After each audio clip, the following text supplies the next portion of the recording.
alhamdulillah wasalaatu wasalaam ala rasulillah sallam mbokk ci yàlla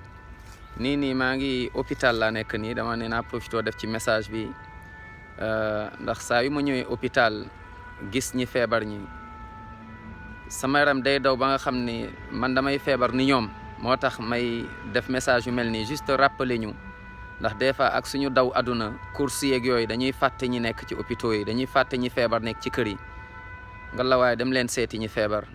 dem leen rendre visite ñi feebar ngeen waxtaan ak ñoom delloowaat seen xel rassuré waat leen ni kat feebar moom nattu la yàlla bu la nattoo feebar bu la nattoo moom bu la bëggee da lay nattu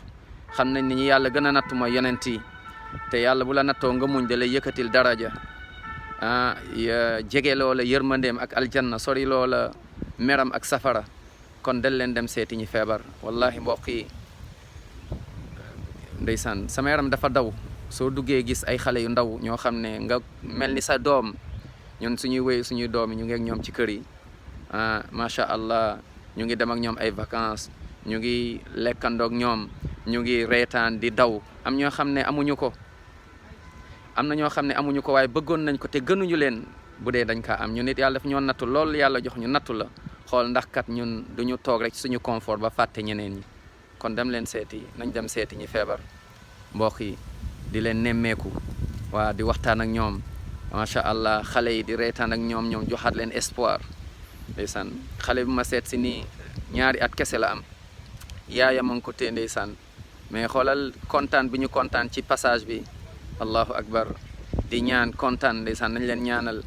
ndeysaan ba yaay ji moom moo ma jox sax téere alquran bi ne ma ngir yàlla yóbbu ko nga jox jàq ja mu nekk sadaqa mu nekk sarax incha allah taala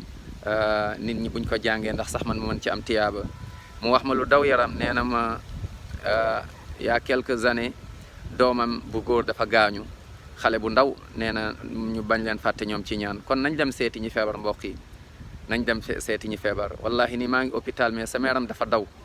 yal na yàlla may tan ñi feebar ñëpp yal na yàlla taxaw jullit ñi fu ñu mënta nekk képp ku nekk ci jafe-jafe yal na yàlla taxaw ko sàmm ko yal na yàlla taxaw ñu ñun ñëpp yal na yàlla sàmm ñu waaye feebar bu gën a doy waar ci feebar yi mooy xol boo xam ne dootu la ti sentir fàtte na ay mbokkam fàtte na naam fàtte na ñi feebar fàtte na ñu nekk ci ay situation on n'est pas à l'abri li dal ñi ñu nit mën nañu dal waaye lu ko pire sax mën nañu dal kon bu ñu fàtte nit ñi bu ñu fàtte ñi feebar ñi nañ dem seeti leen yal na yàlla may tan ñi feebar ñëpp wasalaamaaleykum wa rahmatullahi wa barakatu